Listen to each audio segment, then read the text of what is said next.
Thank you, fellow analysts as Nerds. well as nerds. But yeah, this is our caster prediction. What? You do Red Giants, Miracle? Yeah, you know me with the curse. I gotta try to curse these teams, and I honestly think RSGPH with Red on a Lancelot especially, you do Red Giants, they're playing with fire. Yeah, I mean, you even mentioned, right, behind the scenes when we were looking at the drafts, you even said that he is a generational talent? Yes. What does that mean? It means it's a talent that you don't find a lot. It's a very rare kind of talent, and RSGPH, they've finally been able to find another. They had Demon Kite already, now they got Irad, and we've been seeing him in MPLPH. We've seen how special this kid really is, pulling off some crazy Lancelot plays, just like that. Oh, okay. It's going to be a very interesting showdown here between RSG and Yudu Red Giants here for the first game. And what I find very interesting is how aggressive Light is on the show. That is his signature, right? Yeah, Light's always been the aggressor. He's always looking for proactive moves, and we actually also called the Yuzong. Very early on in the draft, we said, you know, these Chad XP laners from the Philippines, they really like to go for the Yuzong, and we're seeing it here. Irad, whoa, very aggressive, gonna get stunned up, jumps in with the Thorn Rose, and defensive execution to the back, picks up first blood, and that's the lethal Lancelot we were mentioning.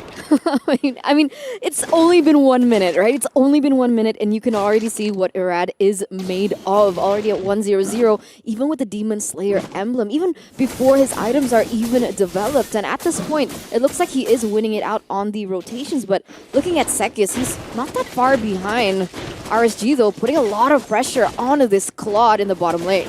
Good pressure. This is really good. One of the best things for the Claude, as you know, the reasons as to why you want to go for the Claude is the fact that you are probably the best pick for a weak side laner to just farm up. If you get bullied this hard by already a bully laner in a Beatrix that snowballs pretty fast, it's going to be dangerous. More engage. Black Dragon formed by Nats as well. Sek is going to be petrified right now as he jumps in. Retreat battle. Irad jumps in with a phantom execution with a puncture as well. The Thorn Rose picks up a kill. Defensive way of the dragon by Zach Cutie as Light tries his best to get into range. Okay, and you can already see the impact of the pressure coming in from RSG Philippines onto the members of Yudu Red Giants. Already a 1,300 gold lead here in the first 2 minutes of the game. And like you mentioned, right, it is going to be a little bit of a... Whoa, wait a minute. Man, Irad, stop! No. Give Sekis some room to breathe. I mean, then it wouldn't really be fun for his team there. Oh, Retri, you still got it! With a little bit of DOT on the Bloody Retribution, but Light has to fall there. He's flexing at this point, right? Yeah. He's flexing. And honestly, with the amount of pressure that the Martis can have in the early game, losing your roamer that way, I don't really think that that's a bad trade for RSGPH right now. No, not at all. Especially considering you do Red Giants, the reason they go for the Martis is to, again, try to outfarm the Lancelot. Try to put some pressure on the map. Light dying, no problem. It's a Cho anyways. He's going for a play here. Just jumps into the G Kundo. Doesn't want to commit any more resources to it. Yeah, as of yet, right? Even Sek is 2 levels below of Irad. So, like you mentioned, already you can see that the idea of Yudu Red Giants to snowball from that early game is severely lacking. They're going to rely heavily on this on the bottom lane. Well, Super Red, beautiful BMI to the back, good clear, and Mando. Look at how low he's been able to get that turret down, just constantly shoving, not giving Super Red any space to play. An early BOD, wow. 3 minutes in. That's quick. That's super quick. And you can even see how far ahead he is, right, in terms of that EXP lead. Super Red 1 a level behind already as Irad once again goes for an aggressive engage in the mid lane, just zoning, just trying to prevent this Valentina from popping off as well. But what's going on here in the top lane? Oh, phantom execution, Retri, and a Thorn Rose. That's what's happening. A killing spree for Irad. I mean, we gotta talk about this, right? Oh, wait.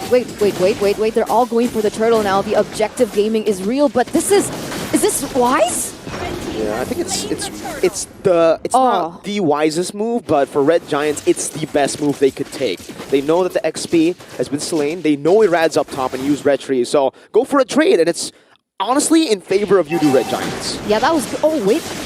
Light, Way the Dragon locking him down as well. Good pick off with the vengeance by Pancake. All right, now the Yudu Red Giants, they're really picking up these trades. And it was really smart, right? They saw that Irad was in the top lane, and so they go for the Retribution onto the Turtle, realizing that if they go for a 1v1 in that Retribution battle, seeing as he's 2 levels behind of Irad, it's not going to be something that they can go for. And what I really wanted to touch on was this Guinevere pick for the EXP laner of Yudu Red Giants.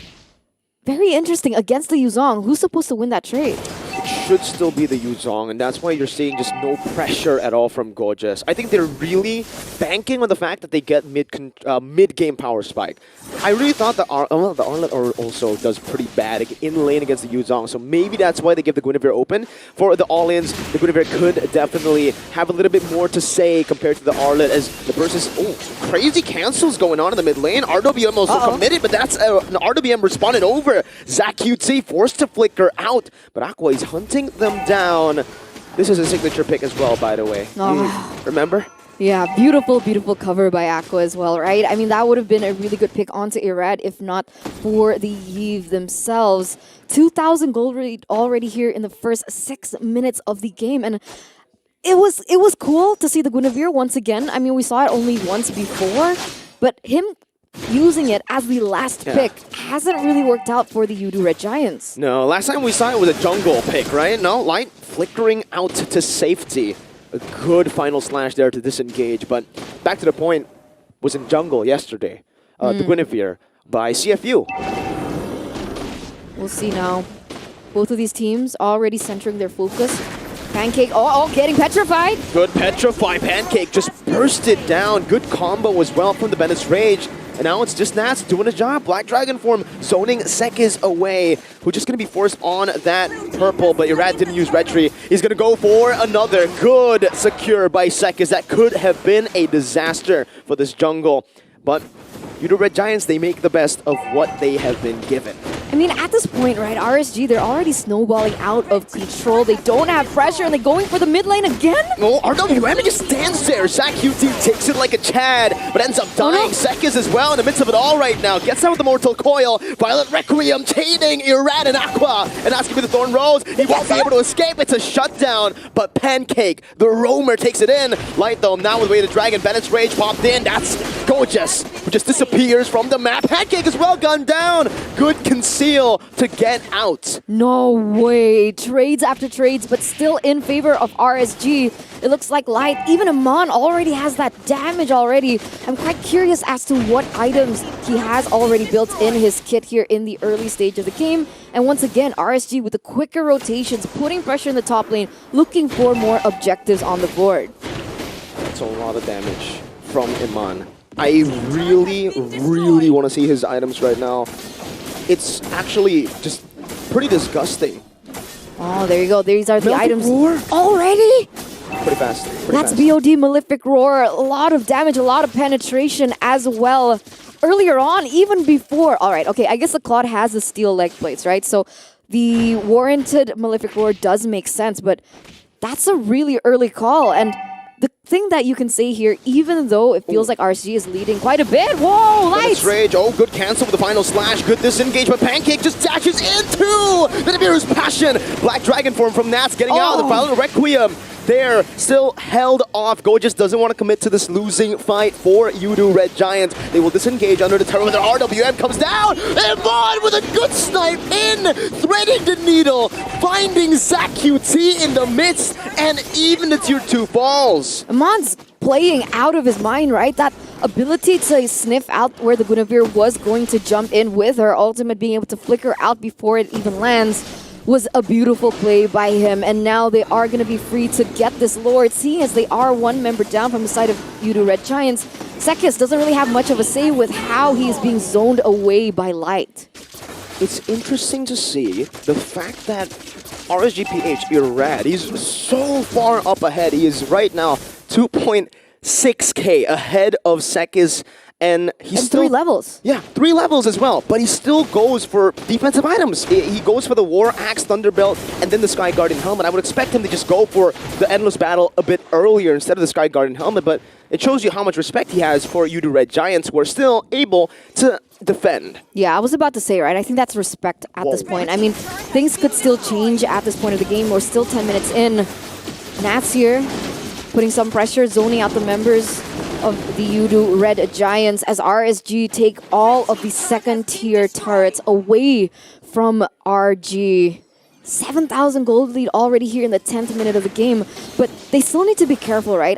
I understand a 7,000 gold lead at this point is insane, but look at Super Red, right? Despite being at that much deficit in terms of the economy, he is still looking for the plays on the board, still being able to get the farm. And initially, I think he was 1 or 2 levels behind of Iman, but he's actually caught up. And they need him to. Super Red, the reason he was given the Claude, again, was to play that weak side, to get farmed up towards that mid-game. Well, at this point, they can't really play for mid-game, for late-game. Team fighting is what they need to do, but Light doesn't want to let that happen. Bennett's Rage not connecting. The way the Dragon knocks Cutie out, and right now it's going to be the engage. But the winner from Iman very early on, able to escape, but the decimation finds him in the back. Aqua going to get gunned down by the Blazing Duet under the turret, but Super Red is forced back, finally completes the corrosion side as Nats is now going to be the target. He might fall, but he has a furious dive to dash through the wall. Gorgeous and Sekis hunting him down under the tier 1. One more decimation, but he does not have it. Nats with the petrify. Oh my God, perhaps, but no! The decimation comes through. It's still a kill over. Irad clearing out the mid lane, and Udu Red Giants, they find a way back into the game. That's what I was afraid of, right? That power spike that they are able to get here in the mid game, right? Super Red, like you mentioned, already with the corrosion scythe as well. So the damage, the attack speed, it's coming through for them. And let's not mention Sekis, right? He was a huge factor, but Light goes in and tries to stay no. Yeah. You can go for the Mortal Coil. You can anti-CC a few things, but you will still take damage, and he took a lot of damage. Okay, I'm sorry. I want to see the items again, because I saw Iman pick up a very, very weird item. Winter Truncheon! He used it in the last team fight. I was so confused. Winter Truncheon, 3rd item. Wow. As a defensive. Just wow. so that he can actually evade from the Violet Requiem, I'm guessing. Yeah, that's pretty smart, right? That's respect, because at any time of the game, especially when the Guinevere gets more items, and she already has the Divine Glaive already, right? So that's more magic penetration. There's a lot of magic damage as well coming in from the other items. And you know, Guinevere can one-shot you in the end. And if you are the only person that's building damage, because like you mentioned, Irad went for more defensive, then the team relies on Iman. If he dies, and that's it for the team fight.